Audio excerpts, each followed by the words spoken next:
what we want to do today is very, very crucial, very, very essential, and I will advise that you pay more attention.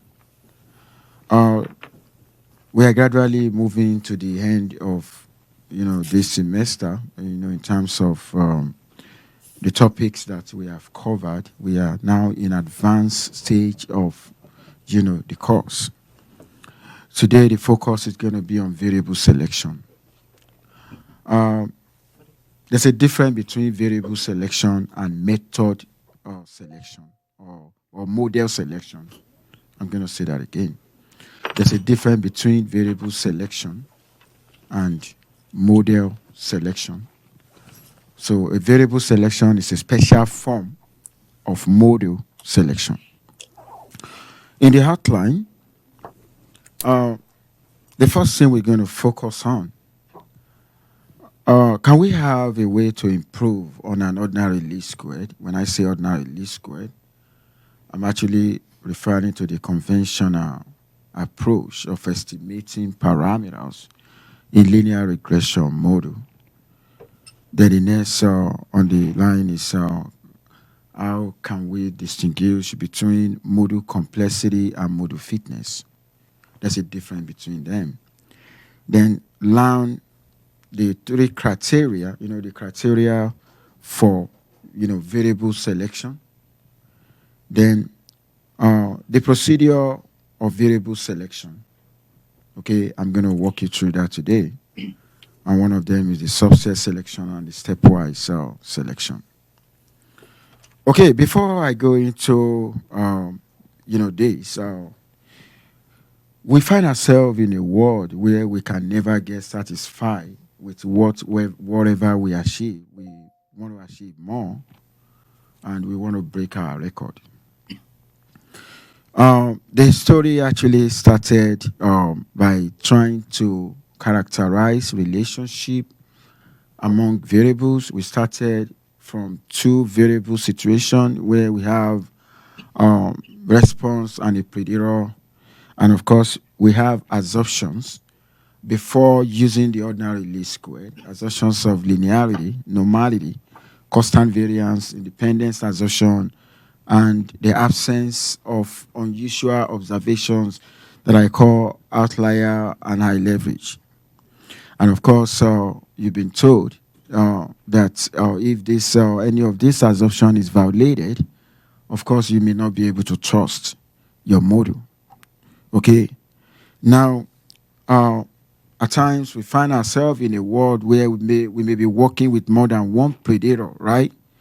Working with more than one predictor, it doesn't. At times, it could improve the performance of a model, and at times, it could complicate the move of the model. And that is the reason why today's topic is very, very important. It's just like, how do we actually decide on selecting variable into our model? Now, let me tell you this. I mentioned something the other time that there's a difference between variable selection and model selection, and I'm going to tell you the reason. In a variable selection, researchers already agree on the mathematical form of a model that I mean by mean function. Oh, we agree to use the same mean function, but except that where this disagreement comes in is the numbers of predictor that we're actually going to put. I'm going to say that again. We've already agreed on using the same mean function, okay? But where difference lies between us is, okay, what kind of predictor am I actually going to include? I'm going to give you an example now. We are in a political season in the United States. Of course, we can look at the effects of the amount spent advertising on securing electoral votes. Like, if I want to determine the percentage of votes that a particular candidate will receive, that will be based on some predictor. If I want to talk about whether we should use the amount spent on advertising or not, okay, I'm talking about variable selection. I'm going to say this again. We have two researcher A and researcher B. The two of them, they are looking into factors, that could affect electoral victory, like, what determines the percentage of votes received by candidates in election. The two of them actually agree to use the same mean function. They're using the same model, okay? Except that this guy said, okay, I'm actually going to consider what I call the amount spent, advertising, okay, the amount spent on ad. And this guy said, I don't need to consider that.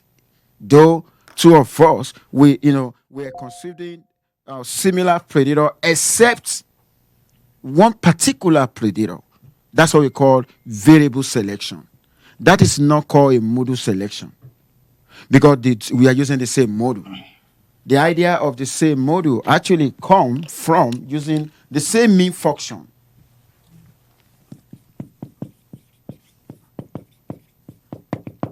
Okay, they are using the same mean function.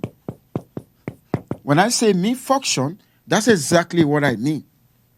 Okay, don't forget this is in matrix form, right? Which is, this guy here, right? And so on, right? They are using the same mean function, but only difference between the two is just one particular predator. That one actually had it, and the other one did not have. Does that make sense? That's what we call variable selection. Now let me tell you this.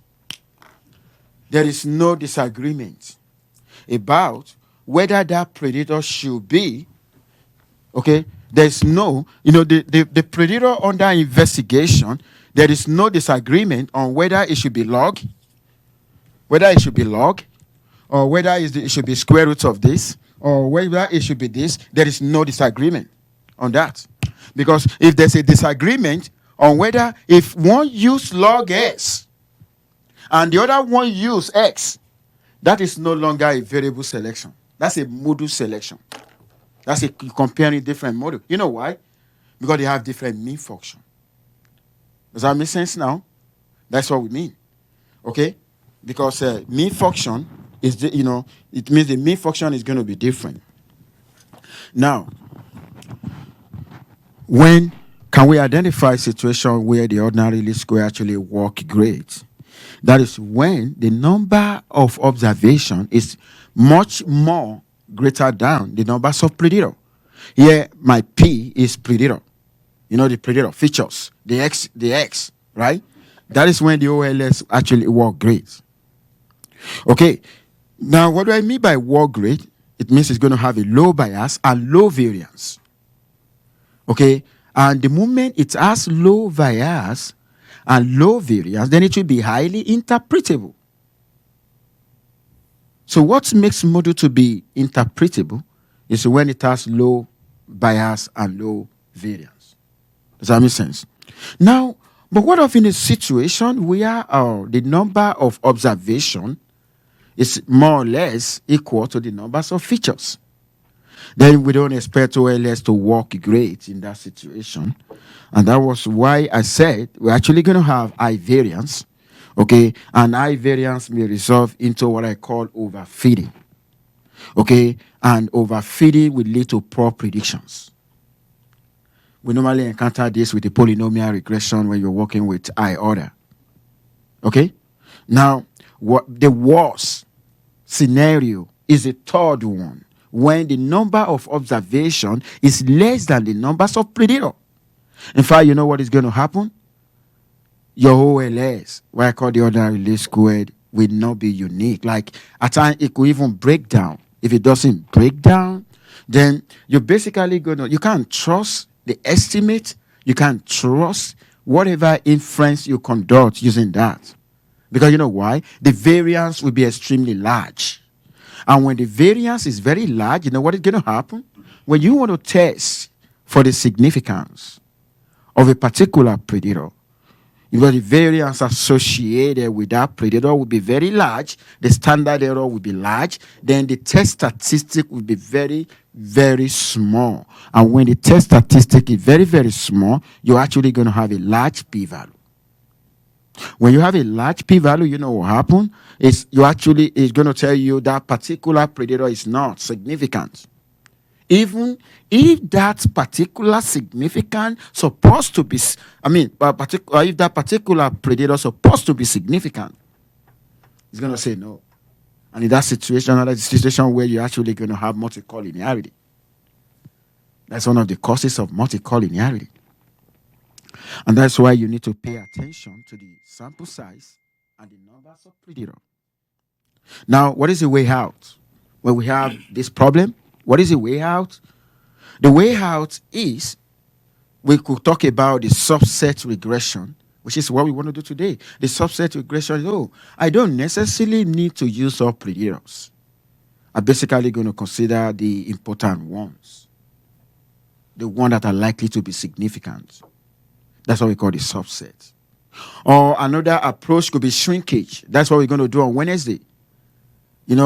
That we call the ridge regression, the lasso regression, the elastic regression. That is actually called shrinkage.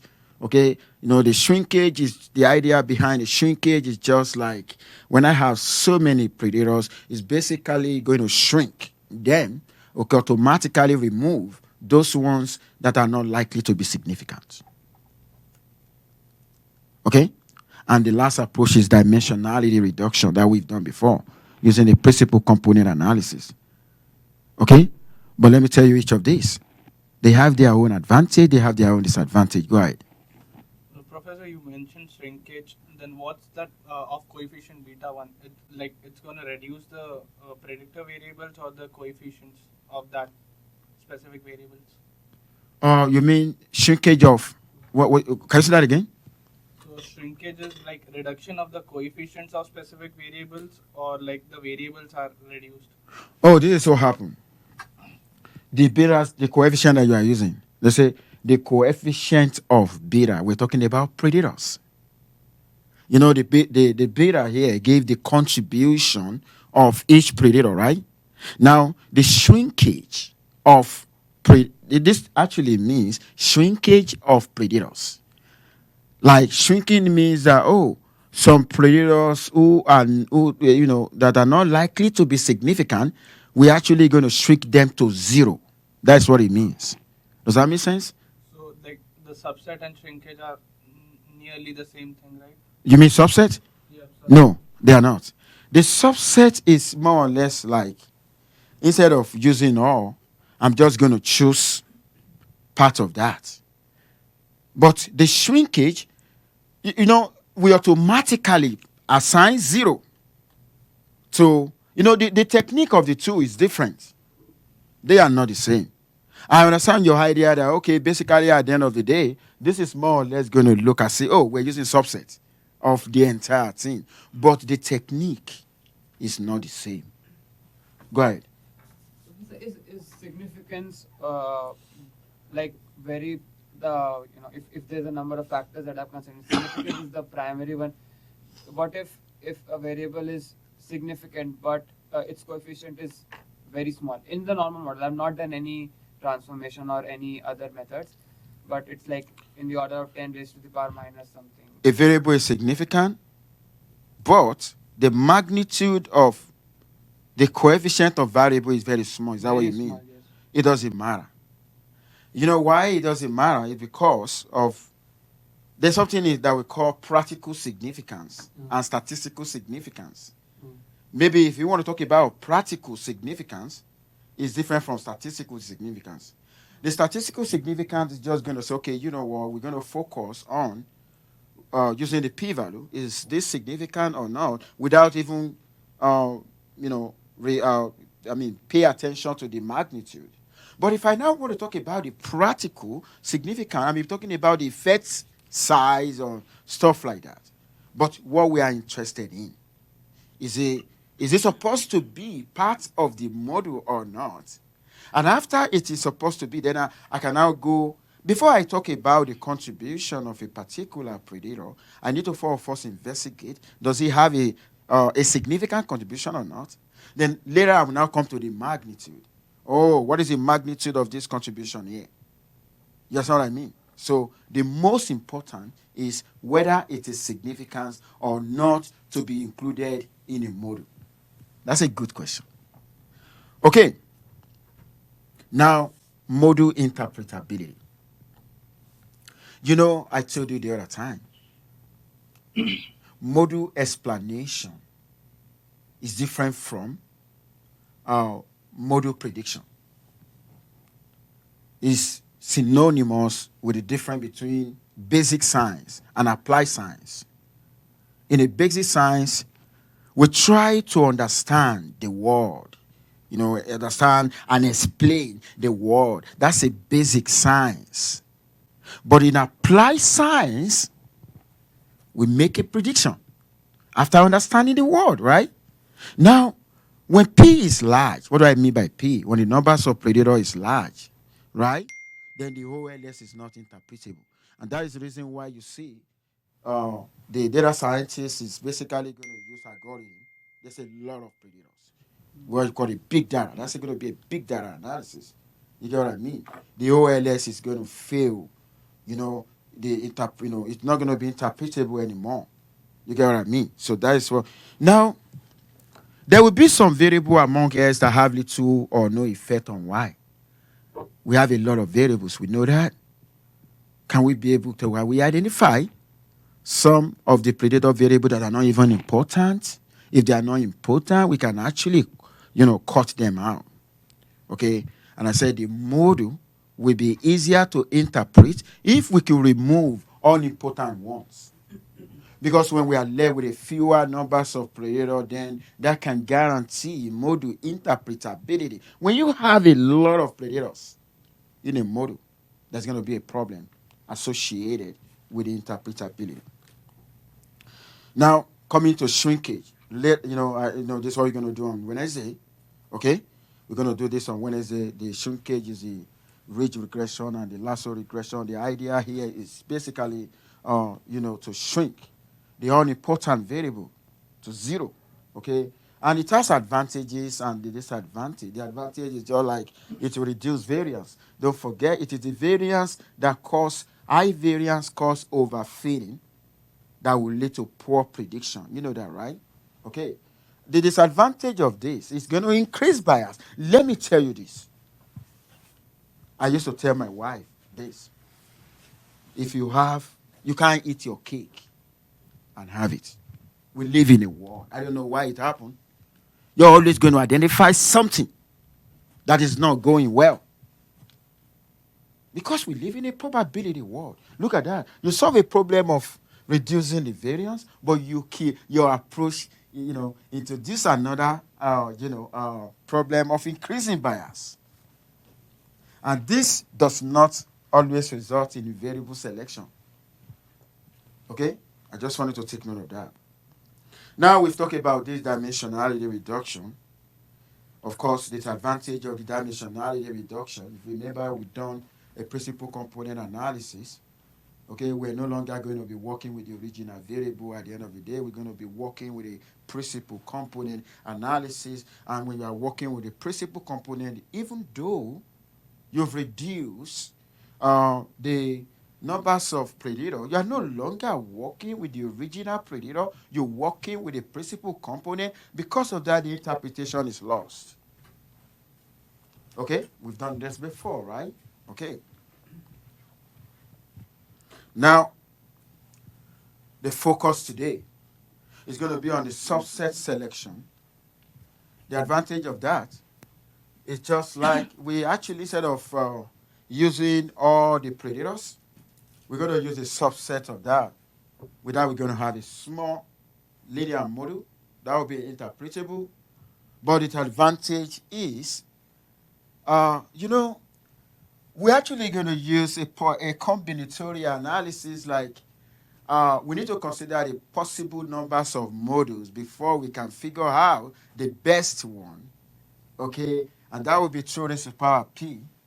And if the numbers of P, which is the numbers of predator, is getting large, the numbers of possibility, the possible numbers of model will be large. You get what I mean? So that is one of the disadvantages of that. Okay? And the inference may not be valid if you try many models before choosing the best. No, it's going to look and see somebody is not serious. Trying every mean before choosing the best, you know. It's a good way, but that is disadvantage of that. Now, from here, I'm going to go into what I call model complexity and model fitness. Let me tell you the difference between model complexity and model fitness. In statistical analysis, if you want to measure whether a model fits the data, we have two criteria we use. R squared and the residual sum of squared. I'm going to say that again. You're talking about model fitness? Oh, how fit is my model in terms of performance or to the data? We have two metrics, R squared. I'm going to say, oh, model with the highest R squared is the best, and model with the lowest ROSS, the residual sum of squared, is the best. But that is only used when the numbers of predator is very small. If the numbers of predator is very large, you talk about model complexity. We come into play model complexity. You cannot trust your R squared. Again, you cannot trust your residual sum of squared, because when you increase the predator in your model, even if the predator you are adding does not make sense, the R squared is going to go up. Even if the predator you are adding does not make sense, the residual sum of square will go down. Okay? And because of that, when you have so many predators in a model, you cannot, use the metrics of evaluation that you use for model fitness anymore, because they are no longer going to be appropriate. So today, I'm actually going to show you what metrics of, that we actually, of evaluation that you're going to use when we talk about both model fitness and model complexity. Okay, like I said, I'm going to show you something here. Take a look at this guy. This is just to show you, when I fit a linear regression, look at the ROSS for k equal to 2. I'm using k as the numbers of regressors. There's a difference between numbers of regressors and numbers of predators. Regressors, you're actually going to count the predator plus the intercept, right? Linear regression, the RSS is that. Okay, when k equal to 1, the RSS is that.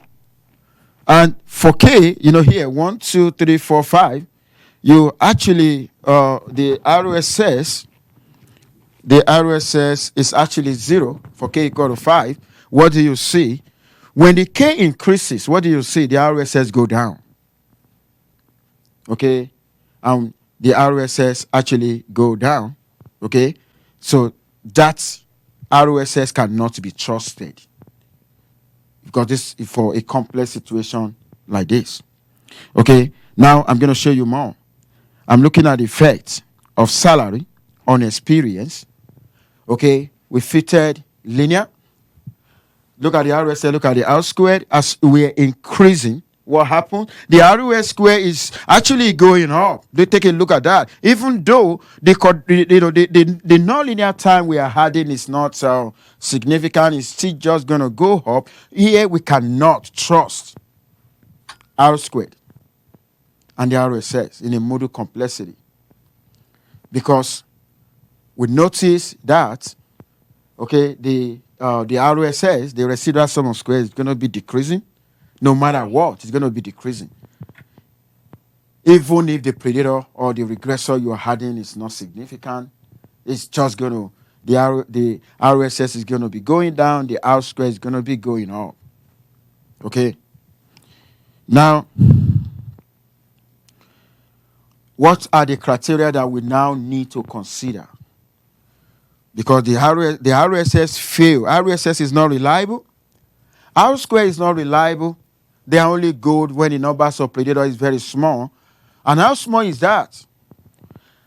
According to there's a professor, a recognized professor at the Purdue University, William Glibert, said, and I quote, when the numbers of predators is more than 3, you can't trust your R squared. You can't trust your RSS. When the numbers of predators is more than 3. For instance, if you are working with 4 predators, you can't trust them. Because from 4 and above predator, you have a model complexity. You got to use this criteria. Look at the criteria here. You need to adjust your R squared. Then we'll use the AIC that we call the Akaike information, the Bayesian information. So this guy here, the best model in that situation is going to be the one that have the highest adjusted R squared, and the best model in that situation would be the one that have the lowest AIC or the lowest BIC. Let's look at the criteria number 1. Now, that is a formula for criteria number 1. Okay, what do you think we're doing here? We are modified. RSS is the residual sum of squared. Okay, this is the sum number of the observation, and the K is the numbers of regressors. The SST is actually the sum of squared total. So this is the formula for adjusted R squared. I have a question here, so probably you can answer the question later. So as you increase K, what will happen to the SST? What will happen to the N-1? What will happen to the RSS? And what will happen to the N-K? The rule of thumb, I told you, you select the model with the largest adjusted R squared. The second criteria, the AIC. Let me tell you this. The AIC is also a function of the residual sum of square. Oh my God. If you take a look at each of these metric of evaluation, they are modifying the residual sum of square. Don't forget initially, right? We were using the residual sum of square and the R square, right? And if we want to have a brand new metrics of evaluation that we can trust, then we need to get that by modifying the existing one. That's why you see this is also based on the RSS. Look at that. And what we have here now, this guy plus 2K, okay, which means you don't, because adding more regressor or adding more predator, maybe that will better the performance of the model. You don't just do that. This guy is going to penalize you for that. That's why you have plus 2K. Okay? The more the values of this, the more this guy, you know that, right? Okay, so that is exactly what we mean. So this is like to have a check on you, adding more predators. Okay, it's having a check. So that's AIC, right? And the model with the lowest AIC is going to be the best. I'm actually giving you the coding out if you want to extract the AIC. Don't forget, this guy's name, maybe the name you give to LM on the Y on X. You get what I mean? Now, the same thing with the BIC. The BIC is another way. The difference is just like instead of 2, it's represented as log n. So the IC just used 2, and this guy used log n. So it's the same. The rule of thumb here, the model with the lowest BIC is actually going to be the best. Okay? And most of the time, AIC and BIC agree. You can have situations where they can be in conflict too, but it's very rare for 2 of them to be in conflict. And of course, if you want to extract the BIC, okay, we're actually going to say, right, extract AIC. Even though we're extracting BIC, I said that we're going to write K equal to log n. In the case of AIC, K equal to 2. Okay? So take a look at that. Easy, right? Okay. Now, we want to go back into the model now, into the example where we're trying to look at the effects of experience on salary. We fitted the first model, linear. Okay, we have the AIC of that, the BIC of that, the adjusted R square of that. Now we're using the 3 metric of evaluation that will work so great when we put into consideration the model complexity. Now, when we fitted quadratic, when we fitted the polynomial of degree 3, polynomial of degree 4, now take a look at that.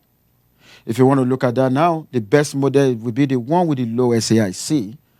Here you can, when you are comparing this with this, with this, with this, if you use the residual sum of square or R squared, you're basically going to mislead.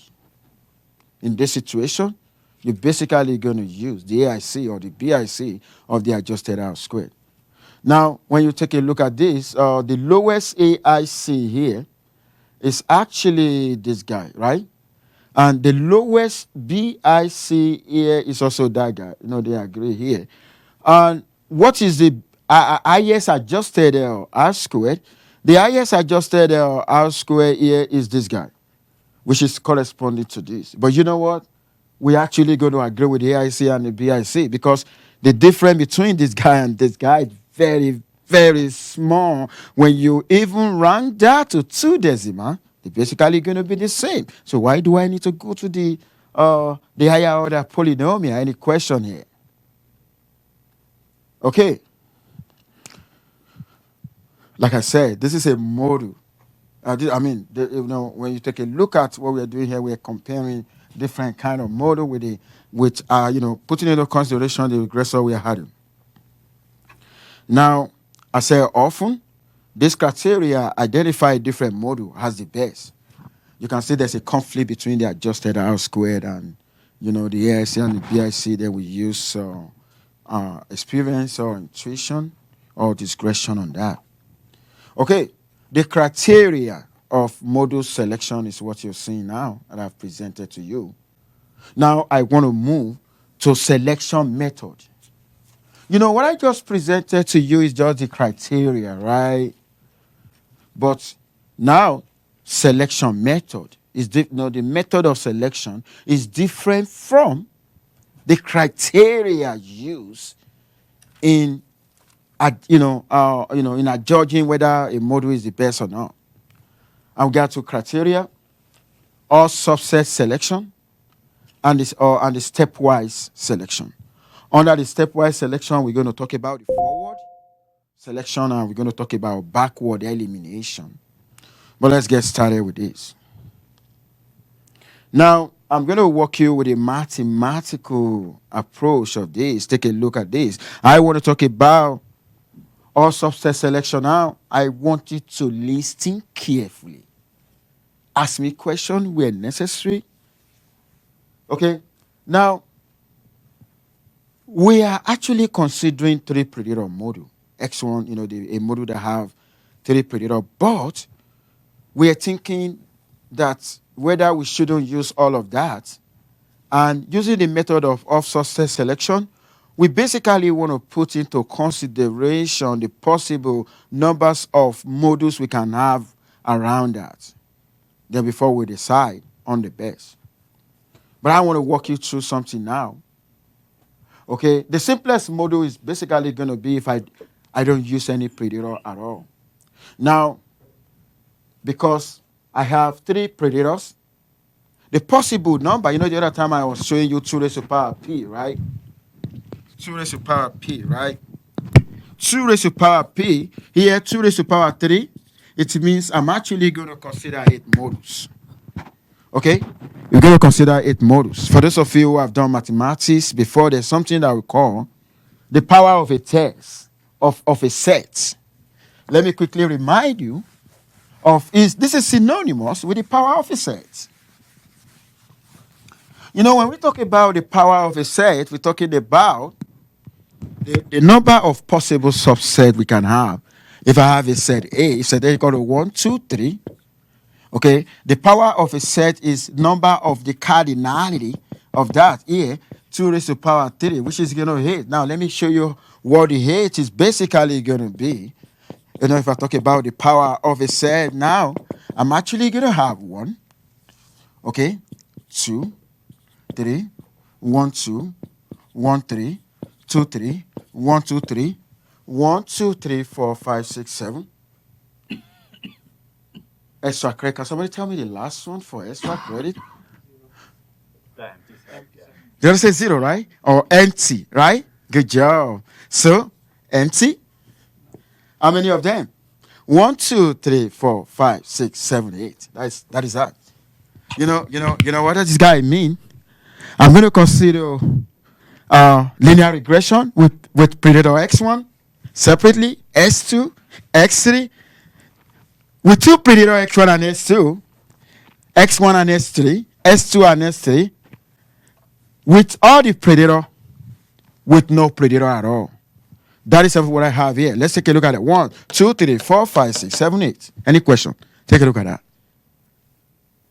Okay. When you take a look at what I have here, the possible numbers of modules here is basically going to be 8. Take a look at that. But the issue with this, look at the issue. Computationally expensive when K is large. Imagine when you have like an gene sequencing, when you have like 5,000 predators. Oh my God, that's going to be so huge. And the strength is very, very thorough because it's to enable us to go through every possible module before we arrive at the best one. Okay. Now, here we're actually going to use the idea of stepwise regression. And the stepwise regression is actually, we have a forward and a backward elimination. Now, take a look at this.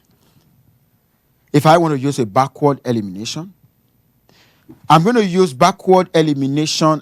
With a particular criteria. I can use a backward elimination with AIC, or backward elimination with BIC, or backward elimination with the adjusted R squared. Don't forget, I showed you the other time the metrics of evaluation, right? Okay, now I want to use a backward elimination. What do I mean? With the backward elimination, I started with 3 predators, right? I want to be going backward now, eliminating insignificant one. That's why you see me starting with everything here. I'm going to start with everything. That's backward elimination. I'm going to compute the AIC for that. The AIC is negative 112, right? Now, in the step 1, I'm starting with a complicated one.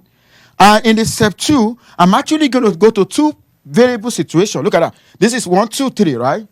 In the step 2, I'm going to go to 2 variables. And in each of these variables, in each of this module, I'm actually going to compute the AIC. Right? I got the AIC now, right? Okay. When I get the AIC now, the one I'm going to consider next is 1 variable situation. Right now, I'm working on 2 variables, right? But let me tell you this.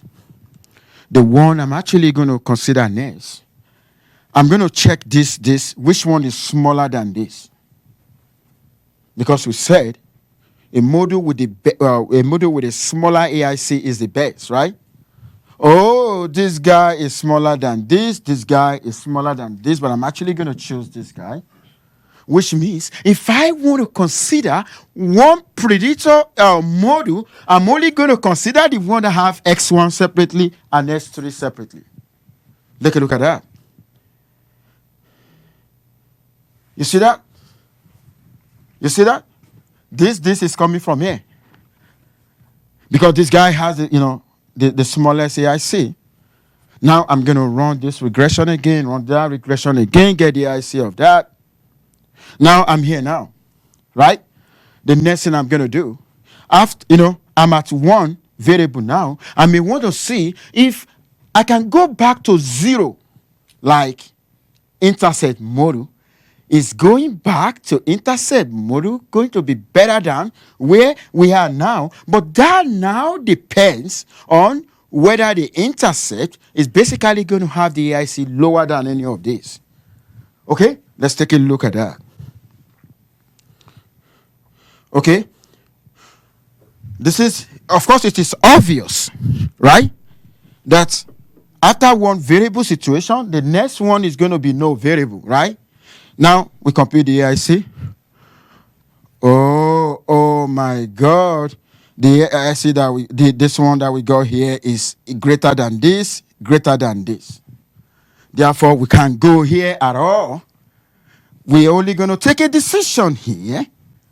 And the decision is going to be this guy. Take a look at that guy. Now, what I'm trying to say now is, with what we have done so far now, we've been able to identify the best subset model. Any question? This is using the backward elimination. What I'm explaining now, we have a way to do that now. So easy. Yeah, go ahead. So the total cases is 8. Is the worst case scenario. I don't think we'll not be able to evaluate all 8 models. Exactly. That's the worst. You know, take a look at me. You know why? The possible numbers of model we could go through is 8, but I'm actually going to ask a question here. Before we arrive at this, we did not go through all the 8. You see that? We didn't go through all the 8. Okay, good question. Now, the next method now, let's see how forward work. You know how backward work. Now, if I want to talk about forward, I'm going to start with nothing. Oh, I'm going to go to the 1, going to 2 variable, going to 3 variable if possible. Look at that. Forward selection. Backward elimination. Now, I'm going to start with no predictor at all. Right? I'm still using the idea of the AIC. Okay, what is going to be the next? Obvious, right? Very obvious. We're going to talk about X1 separately, X2 separately. Take a look at, oh my God, look at them. We get the AIC for each of them. Okay, and we know after here, we're going to 2 variables, but we don't just go to 2 variables. We're going to look at the AIC that is smaller than that guy. Which one? This guy, right? Minus 125 is the lowest. Okay? Now, you know what this guy is saying? If you want to consider any 2 variable model, S2 must be included. Look at that. That's why you see S2 here. You see S2 here. It's making sense, right? Oh, math statistics is easy. Okay. Now, that is where we are now. When you take a look at what we have now, when we consider this guy, I don't even need to move forward. Why? Because the AIC of this guy and this guy is even bigger than this guy. Then I'm just going to stop. Then I've already found the model. But you know what? Here, despite the fact that we're working with the same data set, there's a conflict between the forward selection and backward elimination. The forward selection actually choose a different model. Okay, the one with S3, but this guy choose the one with the X3. Okay, this one chose the one. Oh, let me see, the one with X2. Okay, now this is your question.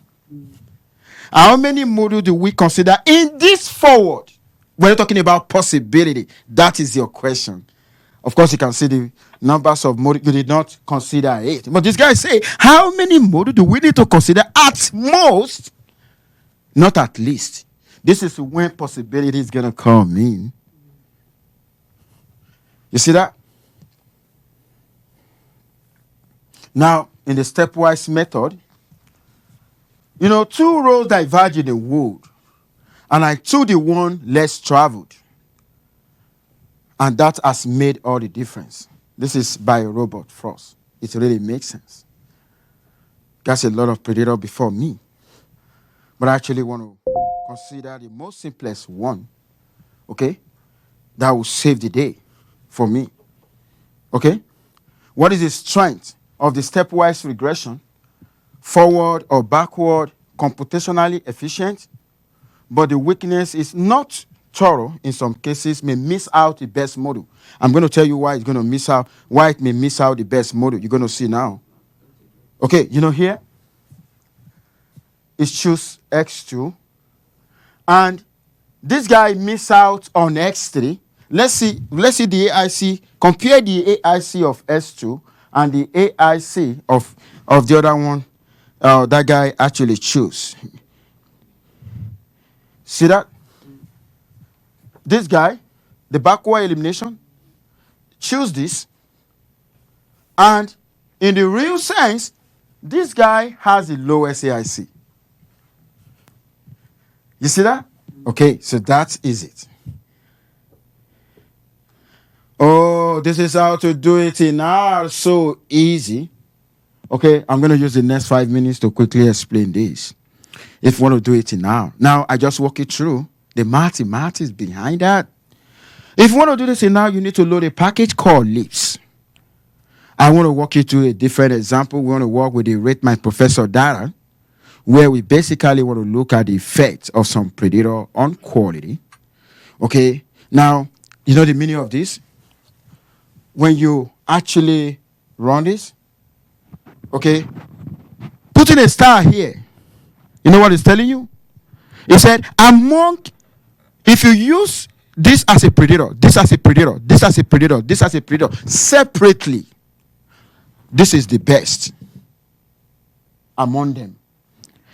If you now consider to use two predictors, okay, two different predictors, clarity and this guy is the best, the one that is star.